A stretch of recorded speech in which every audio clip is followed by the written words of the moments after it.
வணக்கம், நான் உங்க friend Jaya Srinivasan. Welcome to veggies recipe. வரக்கூடிய 26ஆம் தேதி மகா சிவராத்திரி. எப்படி வைகுண்ட ஏகாதசிக்கு நம்ம ஃபாஸ்டிங் இருந்து கண் முழிச்சு பூஜை எல்லாம் பண்ணுவோமோ, அதே மாதிரி சிவராத்திரிக்குமே உபவாசம் இருந்து நைட் கண் முழிச்சு 6 கால பூஜை எல்லாமே உண்டு. ட்ரெடிஷனலா பாத்தீங்க அப்படின்னா அன்னைக்கு சக்கரவள்ளி கிழங்கு வாங்கி அதை வேக வச்சு கொஞ்சம் வெல்லம் தூவி இல்லைன்னா வெள்ளத்தை கரைச்சி மிக்ஸ் பண்ணி சுவாமிக்கும் நைவேத்தியம் பண்ணிட்டு அந்த உபவாச நேரத்துல ஏதாவது சாப்பிடணும்ன்றது அந்த சக்கரவள்ளி கிழங்கு மட்டும் சாப்பிட்டு உபவாசமா இருப்பாங்க. இப்போ கொஞ்சம் அந்த ட்ரெண்ட் எல்லாம் மாறி இருக்கு இல்லையா, அதனால நம்ம சக்கரவள்ளி கிழங்குல பாயசம், அப்பம், போலி, ஹல்வா இந்த மாதிரி நிறைய பிரசாதங்கள் பண்ணி சுவாமிக்கு நைவேத்தியம் பண்ணி நம்மளும் எடுத்துக்கிறோம். இந்த மகா சிவராத்திரிக்கு நம்ம வெஜ்ஜீஸ் ரெசிபி கிச்சன்ல சக்கரவள்ளி கிழங்கு ஹல்வா பண்ண போறோம். இந்த ஹல்வா நல்ல இந்த கோதுமை ஹல்வா மாதிரியே நல்லா டேஸ்டா இருக்கும், குவிக்காவும் ஆயிடும். ஃபர்ஸ்ட் டைம் சேனலை பாக்குறீங்கன்னா ப்ளீஸ் சப்ஸ்கிரைப் பண்ணுங்க. பெல் ஐக்கானை கிளிக் பண்ணி ஆல் ஆப்ஷன் கொடுத்துட்டீங்கன்னா நான் போடக்கூடிய எல்லா வீடியோஸும் குவிக்கா உங்களுக்கு ரீச் ஆகும். வாங்க ஈஸியா சக்கரவள்ளி கிழங்கு அல்வா எப்படி பண்றதுன்னு பார்க்கலாம். சக்கரவள்ளி கிழங்கு எடுத்து வச்சிருக்கேன். இதை நம்ம வேக வச்சு எடுத்துக்கணும். வேக வைக்கிறது நம்ம குக்கர்ல தண்ணி போட்டு வேக வைக்காம இதை கட் பண்ணி நம்ம ஸ்டீம் பண்ணி எடுத்துக்கிட்டோம்னா நல்லா இருக்கும். இட்லி பாத்திரத்துல தண்ணி வச்சிருக்கேன் பாருங்க, தண்ணி சூடாயாச்சு.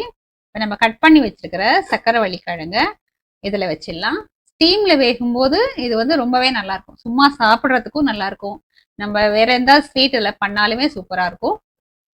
இதை மூடி போட்டு மூடிடலாம். இது வேகிறதுக்கு ஒரு 10-15 நிமிஷம் ஆகும். நம்ம அதுக்கப்புறம் பார்க்கலாம். நம்ம வேக வச்ச சக்கரவள்ளி கிழங்கு வெந்திருக்கா செக் பண்ணிக்கலாம். ஷார்ப்பா ஒரு கத்தியோ அதை வச்சு இப்படி குத்தி பார்த்தோம்னு வச்சுக்கோங்களேன், நமக்கு தெரிஞ்சிடும்.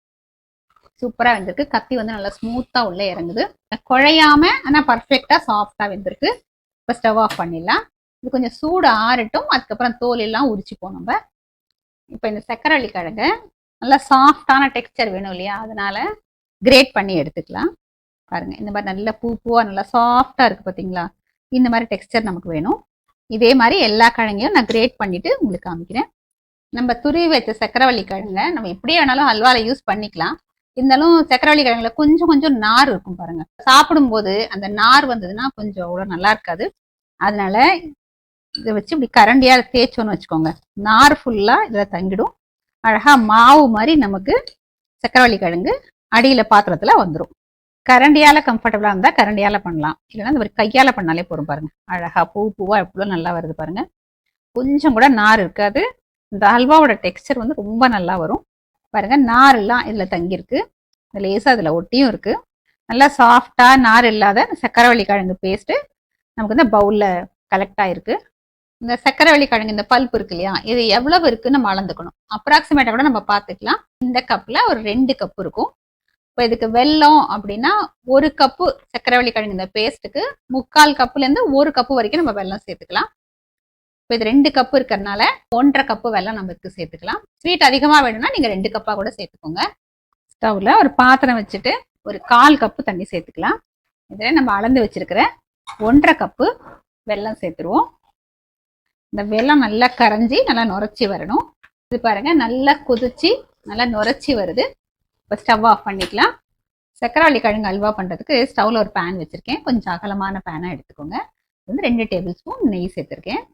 நெய் சூடானதும் நம்ம சக்கரவள்ளி கிழங்கு மேஷ் பண்ணி வச்சிருக்கோம் இல்லையா, அது இந்த நெய்யில சேர்த்துக்கலாம். சக்கரவள்ளி கிழங்க இந்த நெய்யில நல்லா ஃப்ரை பண்ணிக்கலாம். ஃப்ரை பண்ணும்போது இப்படி கொஞ்சம் நல்லா மேஷ் பண்ணிட்டே வாங்க. நெய்யில ஃப்ரை பண்ணிட்டோம் அப்படியே அல்வா நல்லா வாசனையா இருக்கும். 2 நிமிஷத்துக்கு நெய்யில நல்லா வதக்கியாச்சு. வெல்லத்தை நல்லா கொதிக்க வச்சு கரைச்சி வச்சிருக்கோம் இல்லையா, அது ஃபில்டர் பண்ணிக்கலாம். டைரக்டா நம்ம இதுலயே ஃபில்டர் பண்ணிப்போம்.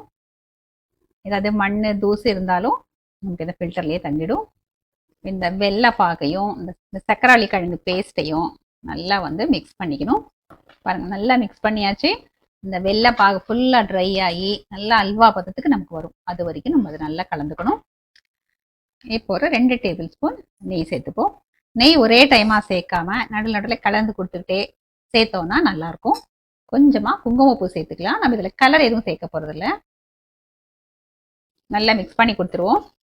குங்குமப்பூ டைரக்டா நம்ம இதுல சேர்த்துட்டோம்னா அழகா அதோட கலரும் ஃபிளேவரும் நமக்கு அந்த அல்வா கிடைச்சிரும்.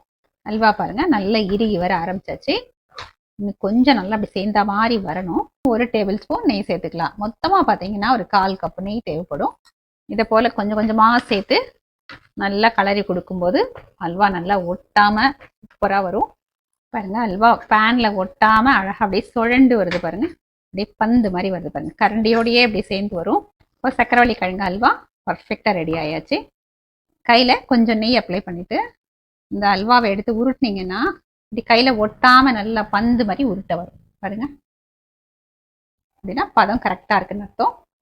வாசனைக்காக அரை டீஸ்பூன் ஏலக்காய் பொடி சேர்த்துக்கலாம். நல்லா மிக்ஸ் பண்ணிடுவோம். ஏலக்காய் பொடி அல்வாவில் ஃபுல்லாக நல்லா மிக்ஸ் ஆகிற அளவுக்கு நல்லா கலந்து கொடுத்துடலாம். முந்திரி திராட்சைலாம் நம்ம வறுத்து போட்டுக்கலாம். ஸ்டவ்வில் ஒரு சின்ன பேன் வச்சுருக்கேன். 1 டேபிள் ஸ்பூன் நெய் சேர்த்துப்போம். இதில் வந்து ஒரு நான் 7-8 பாதாம், ஒரு 4-5 பிஸ்தாவும் பொடியாக சாப் பண்ணியிருக்கேன்.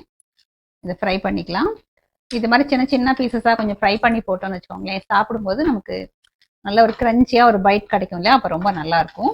அழகாக கோல்டன் கலரில் நல்லா ஃப்ரை ஆயாச்சு. இப்போ ஸ்டவ் ஆஃப் பண்ணிக்கலாம். ஃப்ரை பண்ண ட்ரை ஃப்ரூட்ஸை நம்ம ஹல்வாவில் சேர்த்துருவோம். இந்த ட்ரை ஃப்ரூட்ஸ் சேர்த்ததுக்கப்புறம் நல்லா ஒரு தடவை கலந்து கொடுத்துடலாம். சக்கரவள்ளி கிழங்கு அல்வாவை சுவாமிக்கு நைவேத்தியம் பண்ணிடுவோம். மகா சிவராத்திரிக்கான ஸ்பெஷல் பிரசாதம் சக்கரவள்ளி கிழங்கு ஹல்வா சுவாமிக்கு நைவேத்தியம் பண்ணியாச்சு. வாங்க பிரசாதம் எடுத்துக்கலாம். ஸ்பூன்லயோ கையிலையோ ஒட்டாம இவ்வளோ சூப்பரா வருது ஹல்வா.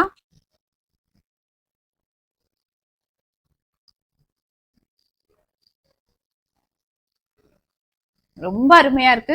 வாயில போட்டா அப்படியே வழுக்கிட்டு உள்ள போ. எப்பவுமே ஸ்வீட்ஸ்ல வந்து கொஞ்சம் முந்திரி திராட்சை எல்லாமே கொஞ்சம் பெரிய பெரிய பீஸஸா வறுத்து நம்ம போடுவோம். ஆனா இன்னைக்கு அல்வால பொடி பொடியா கட் பண்ணி ஃப்ரை பண்ணி சேர்த்ததுனால சாப்பிடும்போது அல்வா நல்லா சாஃப்டா இருக்கு. இந்த பாதாம்ல இருந்து பிஸ்தால இருந்து ஒரு சின்ன கிரன்ச் வருது. அது ரொம்பவே நல்லா இருக்கு. நல்லா டேஸ்டியான ஹல்வா. ரொம்ப குவிக்கா பண்ணிட்டோம். பொதுவா ஹல்வான கிளறிக்கிட்டே இருக்கணும். இதுல வந்து அந்த அளவுக்கு நமக்கு வேலையே இல்லை. ரொம்ப ஃபாஸ்டா வந்து இந்த அல்வா பதத்துக்கு வந்தாச்சு. சிவராத்திரி அன்னைக்கு இந்த பிரசாதம் பண்றது ரொம்ப ஈஸியா இருக்கும். கம்மி டைம் தான் எடுக்கும். மகா சிவராத்திரி அன்னைக்கு சக்கரவள்ளி கிழங்கு தான் நைவேத்தியம் பண்ணுவாங்க. அதுவும் இந்த சக்கரவள்ளி கிழங்குல ஒரு ஹல்வா பண்ணி நைவேத்தியம் பண்றது அப்படிங்கிறது கண்டிப்பா ரொம்ப சந்தோஷமா இருக்கும். இந்த மகா சிவராத்திரி அன்னைக்கு இதே மாதிரி இதே மெத்தட்ல சக்கரவள்ளி கிழங்கு அல்வாவை நீங்க ப்ரிப்பேர் பண்ணி சுவாமிக்கு நைவேத்தியம் பண்ணுங்க. கண்டிப்பா சூப்பரா வரும், நல்லா அமையும். எப்படி வந்ததுன்னு கமெண்ட்ல சொல்லுங்க. லைக் பண்ணுங்க, உங்க ஃப்ரெண்ட்ஸ் அண்ட் ஃபேமிலியோட ஷேர் பண்ணுங்க. புது ரெசிபியோட நாளைக்கு நான் உங்களை மீட் பண்றேன். தேங்க்ஸ் ஃபார் வாட்சிங்.